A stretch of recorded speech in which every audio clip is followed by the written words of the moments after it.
chose, c'est que les choses ne sont pas tranchées comme ça, quoi. Pranique, pas manger. Bon, voilà. En réalité, être pranique, c'est avoir retrouvé la liberté de manger ou de ne pas manger. Si vous ne mangez pas, ce n'est pas du jeûne, donc vous n'allez pas mourir parce que vous êtes nourri de toute façon. Si vous mangez, c'est très bien, c'est pour faire plaisir à la famille, maintenir le lien social ou vous faire plaisir. Mais vous faire plaisir, je peux vous dire que ce ne sera plus dans le plaisir gustatif.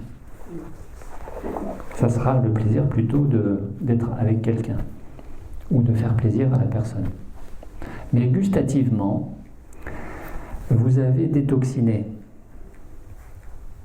aussi la langue, aussi le nez. Les perceptions gustatives ne seront plus les mêmes.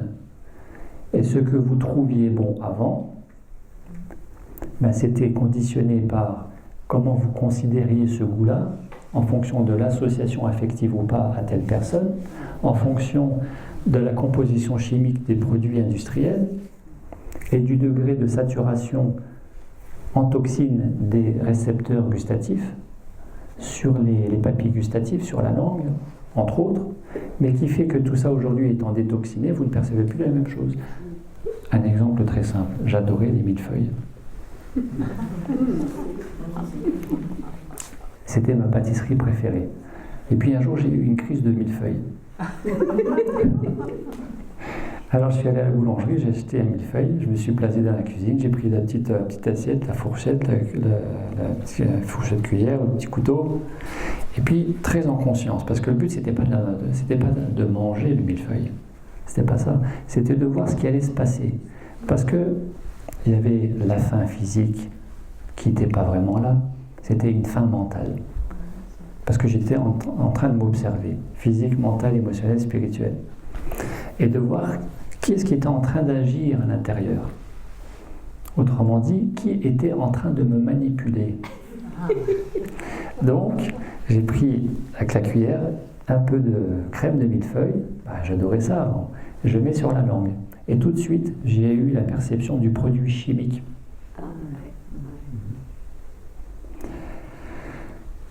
Et je suis allé jusqu'au bout. Ça m'a coûté un effort, j'ai avalé cette petite cuillerée-là.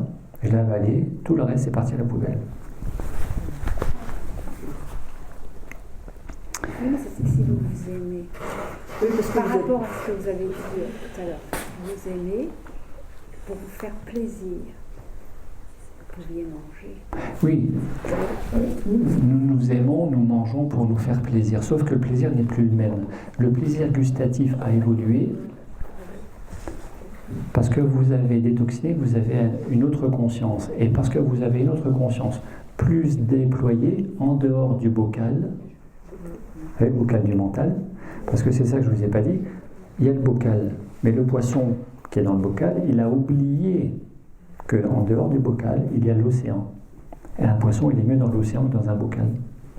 L'océan, c'est la conscience, le bocal, c'est le mental. C'est limité dans un bocal. Eh bien, quand vous êtes dans le bocal, vous allez surtout expérimenter du plaisir binaire. J'ai froid, maintenant j'ai chaud. Ça, c'est du plaisir. Mais c'est par opposition au froid. J'ai faim, je mange, je n'ai plus faim, je suis rassasié. C'est encore un plaisir. C'est toujours l'un par rapport à l'autre. C'est du binaire.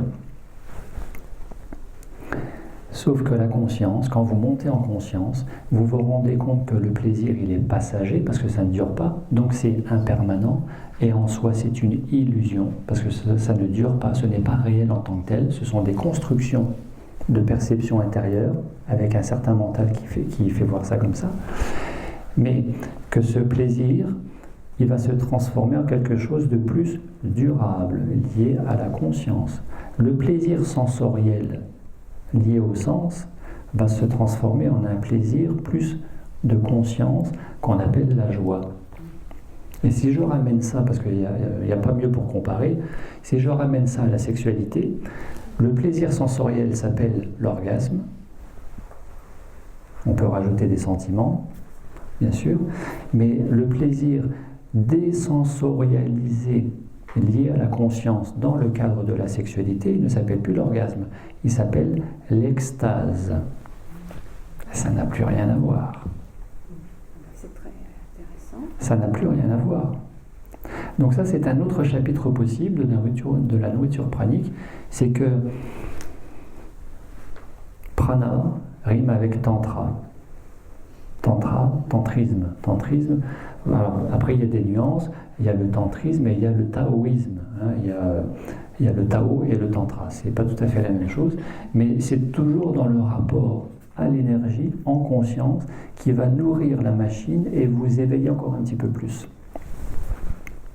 Selon que cette énergie, vous la faites descendre et l'extérioriser, c'est l'orgasme, ou que vous la mobilisez, que vous la faites monter, pour transcender le plaisir inférieur en un plaisir supérieur, alimenter la conscience et permettre l'orgasme de la conscience qu'on appelle l'extase, sans perdition énergétique. Ça va loin. Ça, c'est un autre volet. Oui, ça fait un certain temps. Du coup, j'ai 3 questions maintenant.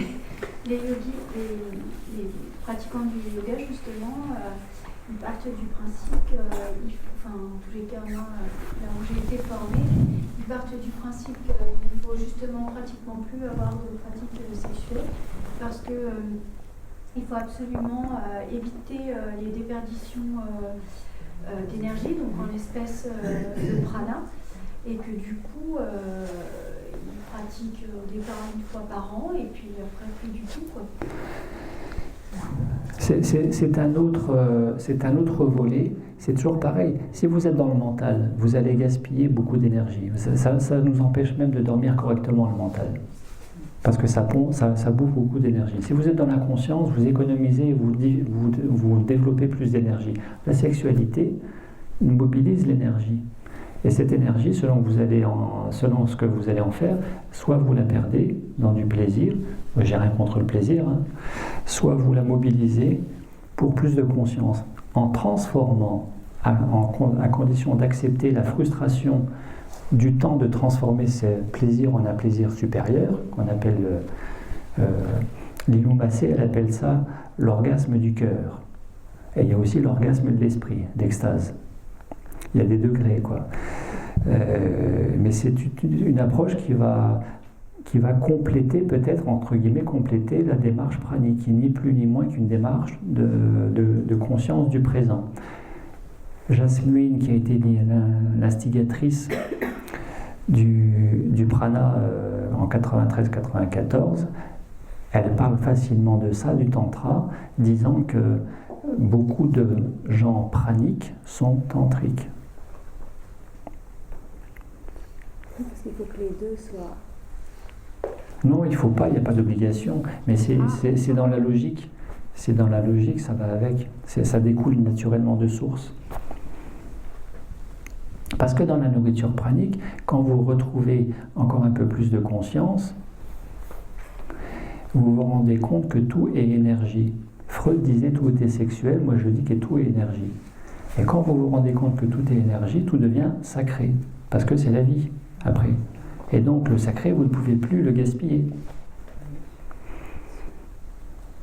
Par exemple, moi dans mon mental, quand je n'étais pas dans le prana, je tuais les mouches, je tuais les abeilles, je tuais les araignées au plafond. Maintenant, je ne tue plus rien. Je prends et je mets dehors. Je respecte la vie. Et vous disiez que vous mangez du chocolat quand même pour vous faire plaisir. Donc du coup, ce plaisir, il est comment ? Alors, ce plaisir, il a beaucoup diminué et il y en a, c'est quasi plus. Là, en ce moment même, je suis en train de virer tranquillement. J'ai eu comme politique de jamais forcer et que ça partirait le moment venu. Ce chocolat correspondait exactement à ce qui s'est passé dans le ventre de ma mère, étant nourri par le prana, mais réclamant une nourriture solide pour exister.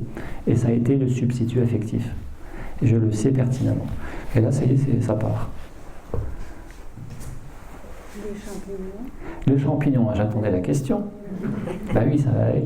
Alors, les champignons, je me suis posé la question, mais pourquoi les champignons ? Parce que j'ai jamais mangé des champignons comme ça. Vous savez les gros blancs à farcir, là, champignons de Paris. Et j'ai eu la réponse comme ça, intuitivement. Ça m'a été donné que les champignons, c'est l'énergie de l'ancrage, avoir les pieds sur terre. Parce que quand vous vous nourrissez du subtil, le corps devient plus léger et vous décollez après. Et c'est là où il faut rester les pieds sur terre. La vie est bien faite, hein, elle vous amène ce dont vous avez besoin. Cru ou cuit? Cru.